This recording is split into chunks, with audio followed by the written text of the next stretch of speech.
Newsline with Faraz Shaukat Ali on TV1.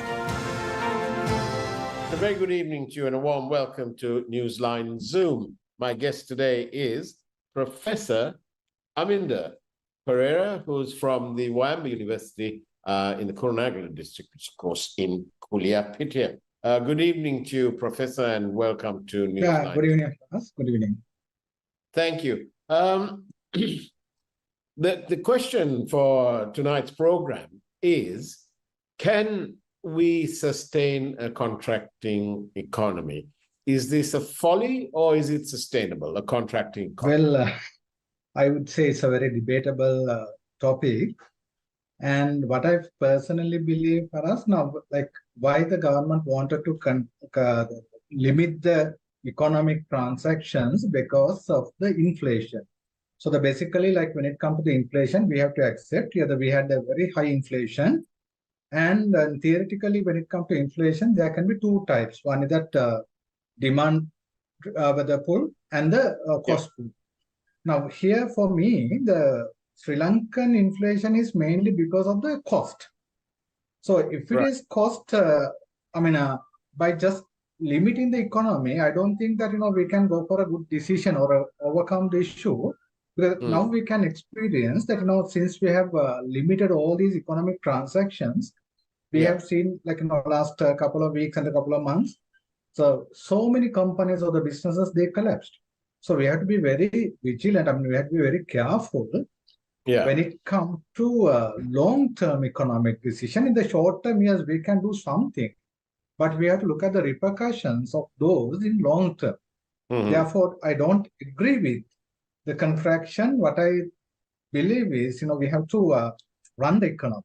I see. So, but because at the moment we have rising interest rates are high. It doesn't matter that they've started coming down. The problem is that it's still high. Then we have import restrictions of various sorts. And so on the other side, we have the IMF who say that we need to increase revenue. It would help if they collected all the taxes that were due. But, apart from that, how can the corporates perform when there is a regime of high interest rates, import restrictions? So everything this government seems to be doing is they're trying to maintain a recession. And then how can you deliver what the IMF says? So it looks like right from the word go, we won't be able to to meet the expectations of the IMF. Yeah, first we have to understand that we experience open market economy. So when it comes to the open market economy, the government intervention should be minimized. And there are different occasions where the government should get involved and control. But in this case, we have not still correctly understand the real issue of the economy. That is my personal feeling. So what went wrong in Sri Lankan economy? Because for me, there are two reasons. One is that, when you look at from the independence onward, yes, we had some issues. At the same time, 2019, with this tax cut, again, we created another unexpected issue in the country. So then if you have correctly analyzed these economic issues, we could have find a better solution than just finding solution on day-to-day basis. Now, finally, what we have done, so we 100% depended on IMF, and what IMF says, we have taken 100% as it is. No, as an economist, what we believe, the government should have, at least to appoint a good team and analyze the real situation, and for that, they could have find a solution, rather just taking what IMF directed us. So we have to, as I told you, when it comes to economic solution, we have to consider the short term, middle term, and the long term. They are, of course, we need to look at the short term, but more precisely, we have to look at the long term. Now, if you make anything wrong in the short term, that can impact on the long term to the Sri Lankan economy. So, for example, the fertilization. just, I mean, since we didn't have dollars, we stopped importing fertilizer. Now see that, what has happened to us. So like that, we have to run the economy. Again, I would say we have to run the economy. We have to facilitate the business community to run. For that, keeping interest low and, providing them better facilities and infrastructure and think of new tax systems and all are very important. But what I have seen, the government is just intent to increase the government revenue somehow.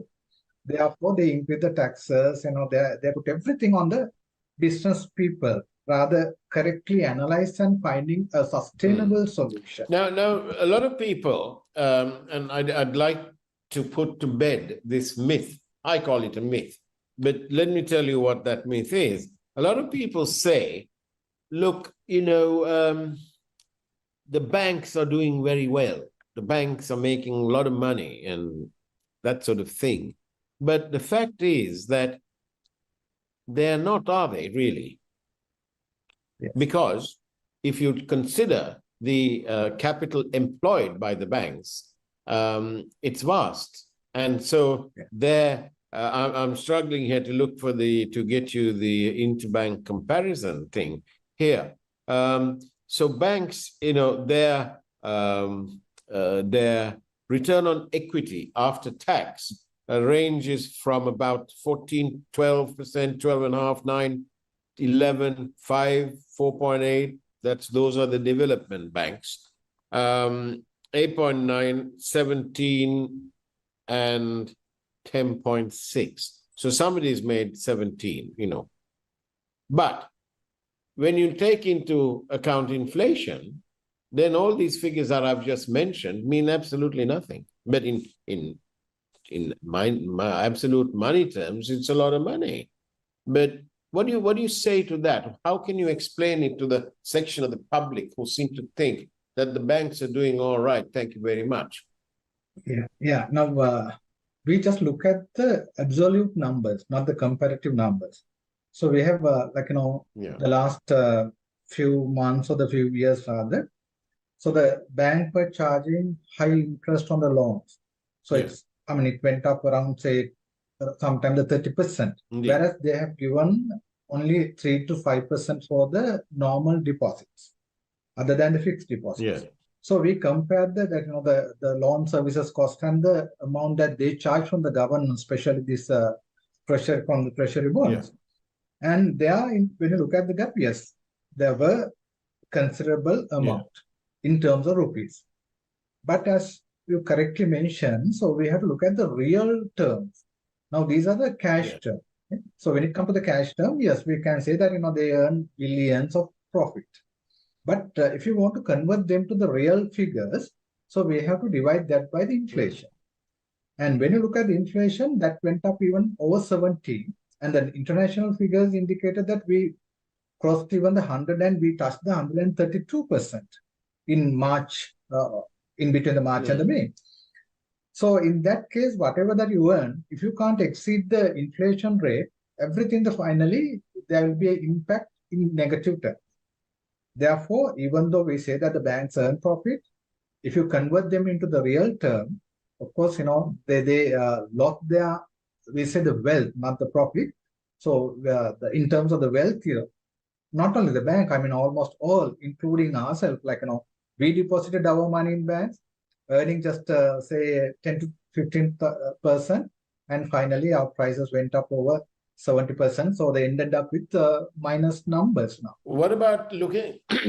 What about looking at the return on assets before tax? What about, is that a good yardstick? Well, yes. Normally, when you measure the performance, we look for two aspects. One is that return on asset and the return on equity. In both cases, as you said, that is not adequate. Even I would say that rather confining that to a bank, only the banking sector, I would say the entire business community, they face the same issue.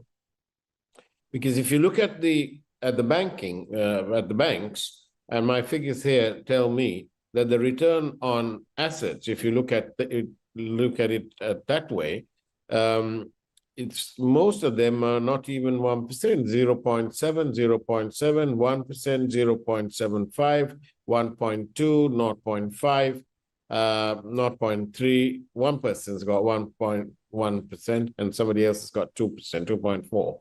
So it's very low, isn't it? Yeah, exactly. It's low. When you look at it. And even if you look at the first quarter, this 2023, when you look at the figures, Yeah. so we saw that most of the banks, like especially the small banks, so they ended up with considerable losses, not even the profit. So what is the alternative, Professor? What should the government of the day be doing? Yeah, the case is now like the most of the banks, they went for a high rate fixed deposits and they collected money. And now on the other side, the entire industry collapsed. Like they are not going for the bank loan. Even the general public, they can't go for a bank loan because the rates are very high. So if the banks, like they stuck, right? Because the banks earn profit in terms of taking money from the people and giving money back to the industry or the people. So if the economy is running well, again the banks can earn profit. So what the government should do now, let the economy to run smoothly and facilitate it. So that is what we are expecting. But what would happen if they took out en masse the import restrictions? Then obviously there'll be a mad scramble for dollars, and then the rates will go even higher. Yeah. So like as I told you, that's now we have to look at two aspects of this issue. One is that we don't have rupees. On the other hand, we don't have dollars. So we have to address both cases. May I interrupt you? Let's come back to this after this short break. We're now going for a short commercial break, and we'll see you on the other side. We're in conversation with Professor Aminda Perera from the Wamba University. We'll see you on the other side of the break.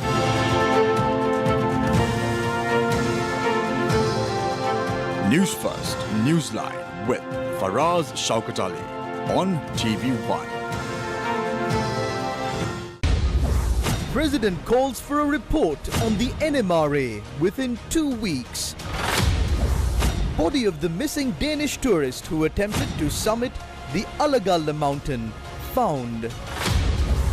Farmers in Polonnaru are frustrated over conduct of politicians. Chintana Geethal grabs another medal at the Commonwealth Games.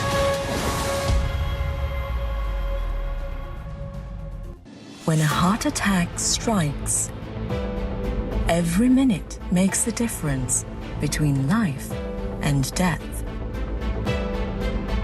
With the right care and treatment at the hand of the most skilled surgeons and medical professionals. With the perfect environment for recovery.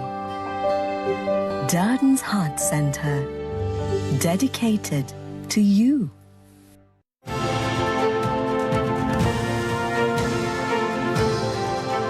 Newsfirst, Newsline with Faraz Shaukat Ali on TV1. And welcome back to Newsline Zoom. I'm in conversation with Professor Aminda Perera from the Wamba University in Kuliapitia. Professor, welcome back. What were you saying before the break then? Yeah, well, we were talking about this import restrictions. Now, what I highlighted first there, now when it comes to the economic issue in the country, so there are two aspects. One is that we don't have rupees, so that is what we call the budget deficit. And on the other hand, we don't have dollars. So since we don't have dollars, we stop all these imports. So what has happened, like when it comes to the imports, we are charging a huge tax. We have to understand. So we get a big amount of money from taxes.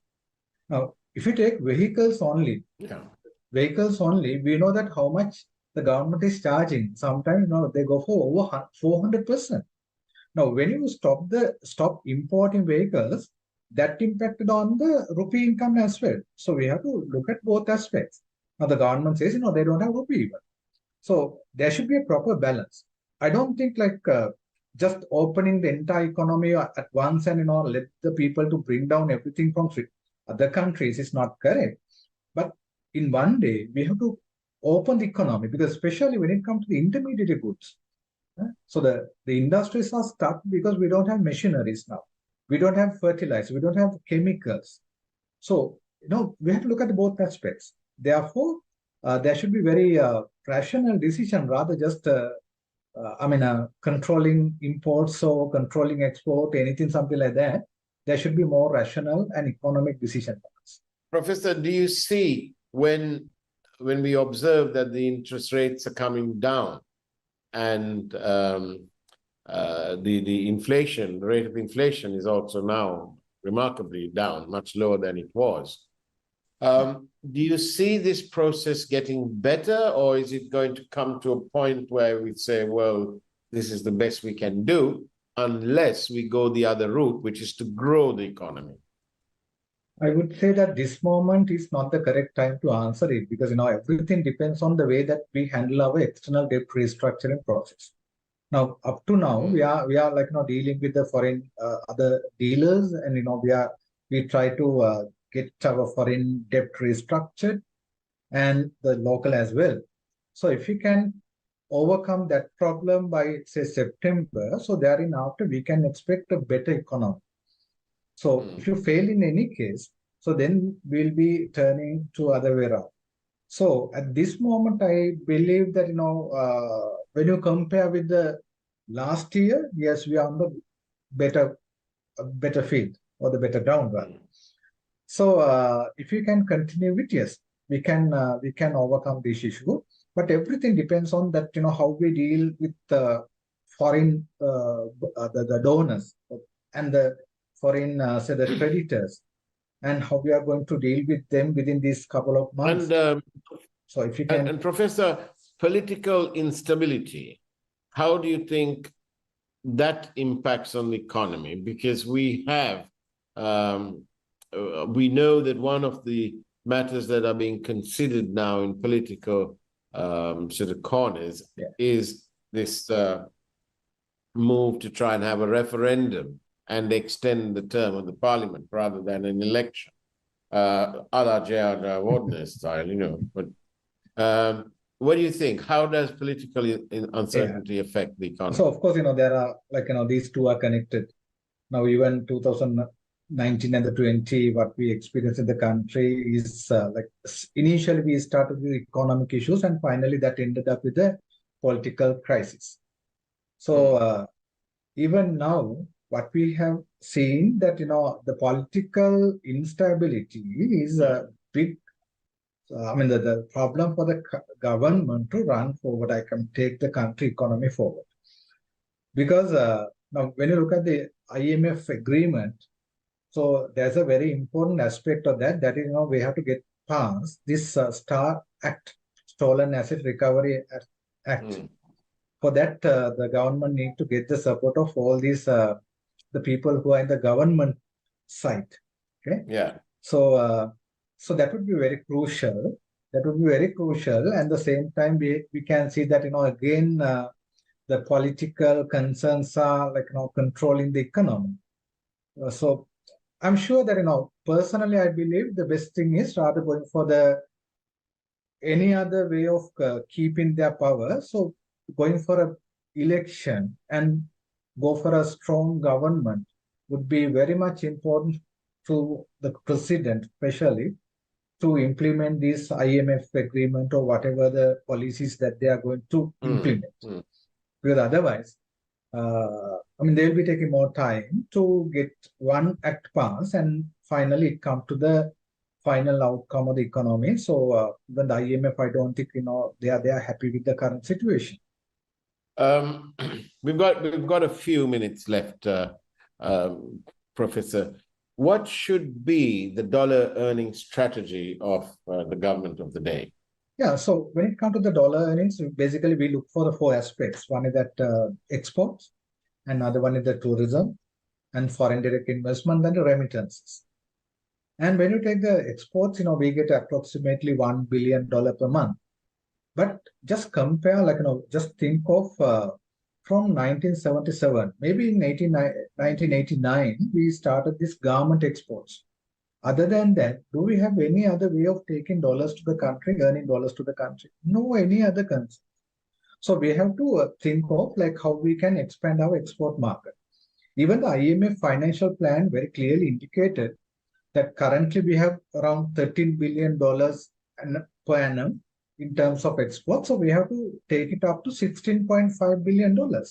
So there should be a proper way. For that, we have to facilitate all these exporters. Now currently, if you look at the last 2 months, the exports they reduce the income. So it's very dangerous now. And the foreign remittances. The foreign remittances also we highly depends on these Middle East innocent ladies. So we can't say that we are getting foreign remittances from that aspect. Yeah. So we have to look at the good market for the skilled employed and attract more investors, that is foreign direct investment, and facilitate the tourism. The tourism would be the best option to the country to look at new dollar sources. Thank you very much, Professor Perera, for joining us this evening. And that's the way it was on Newsline Zoom this evening with Professor Aminda Perera from the YMB University out there in Kulia. It's now time for the primetime news. And not before, of course, I say to you, have a great evening as much as you can. And God bless you all. Thank you.